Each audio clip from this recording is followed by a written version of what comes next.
सर्वप्रथम मैं सभी देवी देवताओं को प्रणाम करता हूँ। मेरे गुरु, मेरे मार्गदर्शक प्रभु श्री कृष्ण को के चरणों में नमन करता हूँ। आप सभी मीडिया वालों के और सभी प्रदेश की जनता के सामने हाथ जोड़कर प्रणाम करता हूँ। साथियों, हमारे देश में पहलगाम में एक बड़ा दर्दनाक आतंकवादी हमला हुआ, जिसमें निर्दोष नागरिकों को मारा गया, उनका धर्म पूछकर मारा गया। बहुत बड़ी घटना हुई, दुर्घटना हुई।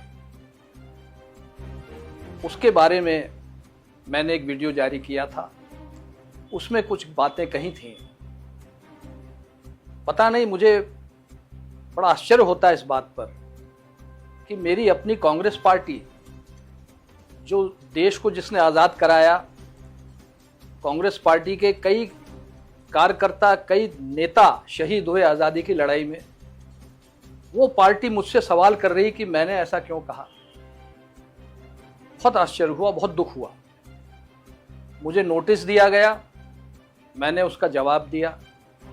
उस जवाब को संतोषजनक इसलिए नहीं माना गया कि मैंने उसमें राहुल गांधी प्रधानमंत्री बनेंगे नहीं लिखा था। ये जवाब में नहीं लिखा था, इसलिए उसको माना नहीं गया। और मुझसे कहा गया कि मैं ये लिखूं उसमें कि राहुल गांधी प्रधानमंत्री बनेंगे तो नोटिस वापस ले लिया जाएगा। मैंने मना कर दिया। मैं कोई ज्योतिषी नहीं हूं। और उन्होंने मुझे पार्टी से 6 साल के निष्कासित कर दिया। निरंतर राहुल गांधी के इशारे पर सेना से सवाल किए जा रहे हैं। क्या ये अच्छा है? देश के लिए अच्छा है? बिल्कुल नहीं। और नियम ये है, उस संसद के नियम नहीं जानते हैं। नियम ये है कि संसद में केवल डिफेंस बजट पर चर्चा कर सकते हैं। डिफेंस की रणनीति पर कोई चर्चा नहीं कर सकते, न डिफेंस, न पार्लियामेंट में, न बाहर। ये नियम है। क्योंकि जो पुलवामा हमला हुआ है, इसमें हमारे जवान शहीद हुए हैं, वो इसलिए हुआ कि इंफॉर्मेशन लीक हो गई थी कि ट्रूप मूवमेंट कहां से हो रहा है, और उसका परिणाम हमारे जवानों की जान देकर हमको भुगतना पड़ा। तो इस तरह की अनर्गल बात करना क्या उचित है? फिर जब पाकिस्तान का प्रधानमंत्री ये कह रहा है कि वो उन्हें रात को 2:30 बजे पता चला कि उनके सारे हवाई अड्डों को तबाह कर दिया गया है, कई उनके लड़ाकू जहाज तबाह कर दिए गए हैं, तो उसके बाद राहुल गांधी का ये पूछना कि कितने हवाई जहाज हमारे गिर गए, आप पाकिस्तान के प्रधानमंत्री से भी एक कदम आगे निकल गए, ये बहुत ही एक दुख की बात है। और सवाल अब मैं कर रहा हूं, जवाब आपको देना है। कांग्रेस वो पार्टी है जिसने देश को आजाद करवाया। कई देशवासियों ने अपनी जान दी। क्या इसलिए दी है उन्होंने जान कि हम अपनी बहादुर सेना पर सवाल खड़े कर सकें? तुम्हारे अनर्गल, अनावश्यक बयानों के कारण तुम कल्पना नहीं कर सकते हो कि देश की जनता कितनी आहत हुई है। आज कांग्रेस का कार्यकर्ता तुम्हारे बयानों के कारण सर उठा के सम्मान से चल नहीं पाता है, जबकि दूसरी पार्टी के कार्यकर्ता सम्मान से सर उठाकर चलते हैं, स्वाभिमान से चलते हैं, सिर्फ तुम्हारी बयानों के कारण। पर ये तुमसे कोई कहेगा नहीं, क्योंकि तुम तो अपने चमचों से घिरे रहते हो और घिरे रहोगे। कोई फर्क नहीं आने वाला तुम, क्योंकि पूरे देश में तुम पैदल चले। पैदल चलने के बाद पूरे देश में आज पार्टी कहां खड़ी है? मध्य प्रदेश में 1 सीट नहीं है, और तुम अपने आप को रेस का घोड़ा कहते हो।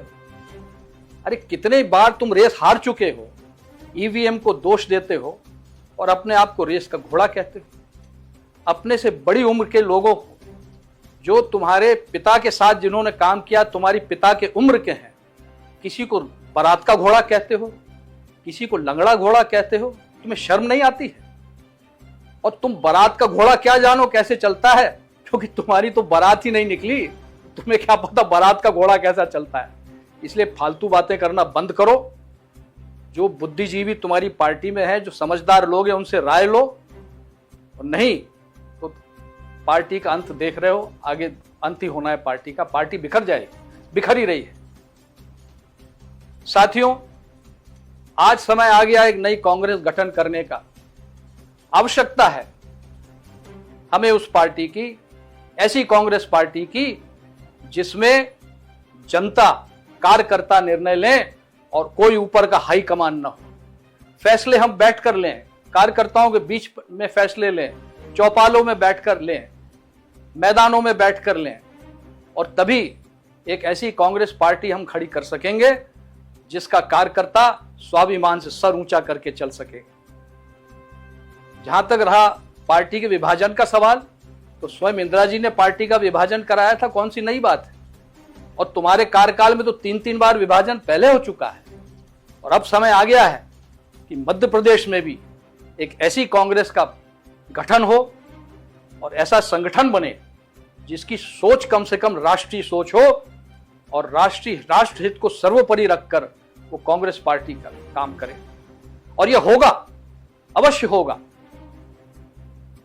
दूसरी बात, नरसिंह राव जी हमारे प्रधानमंत्री स्वर्गीय, जो कांग्रेस के अध्यक्ष भी थे और जिन्होंने देश को एक नई आर्थिक दिशा दी थी, नरसिंह राव जी ने, मनमोहन सिंह जी ने। तुम्हारी सोच लोग नहीं जानते हैं, पर आज मैं आप सबको बताना चाहता हूं साथियों कि नरसिंह राव जी का जब निधन हुआ था, उनके पार्थिव शरीर को इन लोगों ने कांग्रेस पार्टी के दफ्तर में रखने नहीं दिया था। इतनी नीच हरकत इन्होंने की है, ये कई लोगों को मालूम नहीं। आज मैं आपको बताना चाहूंगा, और मैं गलत हूं तो बताओ मैं गलत हूं। मनमोहन सिंह जी, जिन्होंने नई आर्थिक नीति बनाई जिसके कारण आज देश एक मजबूत स्थिति में पहुंच गया है, और जीएसटी जो लागू करी, उनकी सोच थी, वर्तमान सरकार ने उसको लागू किया जीएसटी को, जिससे करोड़ों लाखों करोड़ों रुपया आज भारतीय कोष में आ रहा है, और जिससे सारे निर्माण के काम हो रहे हैं, सड़क बन रही है, हवाई अड्डे बन रहे हैं, हम लोग हथियार खरीद रहे हैं। ये क्यों? क्योंकि हमने उस जीएसटी का उपयोग किया है। तुमने उसका विरोध किया, उसको कहते हो गब्बर सिंह टैक्स। तुम कुछ समझते नहीं तो अपना मुंह बंद क्यों नहीं रखते हो? तो साथियों, मैं आपसे आज यही इंसाफ मांगने आया हूं, और मैं मध्य प्रदेश का दौरा करूंगा। अभी वर्षा काल आने वाला है, किसान व्यस्त है। जब किसान फ्री हो जाएगा, मैं मध्य प्रदेश में दौरा करके जनमत हासिल करूंगा, और हम लोग सब मिलकर एक ऐसी कांग्रेस पार्टी का गठन करेंगे जिसे कार्यकर्ता और जनता चलाएगी। अंत में साथियों, मैं यही कहना चाहूंगा कि हमारे स्वर्गीय प्रधानमंत्री मनमोहन सिंह जी, महान अर्थशास्त्री, उन्होंने एक पॉलिसी बनाई थी वित्त विभाग की, और उसको राहुल गांधी जी ने कैमरे के सामने फाड़कर उनका अपमान किया था। आज राहुल गांधी, ये देख लो, ये मेरे निष्कासन का नोटिस जो मुझे दिया गया है, ठीक उसी तरह कैमरे के सामने फाड़ रहा हूं जिस तरह तुमने मनमोहन सिंह जी का पत्र फाड़ा था। और एक बात और सुन लो, मैं कांग्रेसी था, कांग्रेसी हूं और कांग्रेसी रहूंगा। कि तुम्हारे इस कागज से मैं कोई कांग्रेस के बाहर नहीं हो जाऊंगा। मैं 40 साल तक मैं कांग्रेस में मैंने सेवा की है। 5-5 लोकसभा के चुनाव जीते हैं, 3-3 विधानसभा के चुनाव जीते हैं, कई चुनौतियों का सामना किया है। सुषमा स्वराज जी के खिलाफ कोई लड़ने तैयार नहीं था, विदिशा से मैं गया था क्योंकि पार्टी ने भेजा था। तो सुन लो ये, और हमारे साथी जो देख रहे हैं, साथियों, अब समय नहीं है कि इनके आगे झुको, इनकी चमचागिरी करो। अरे पार्टी आपसे चलती है और पार्टी आप ही चलाओगे, और इनकी समझ में नहीं आता तो छोड़िए इनको। हम लोग मिलकर एक नई कांग्रेस खड़ी करेंगे।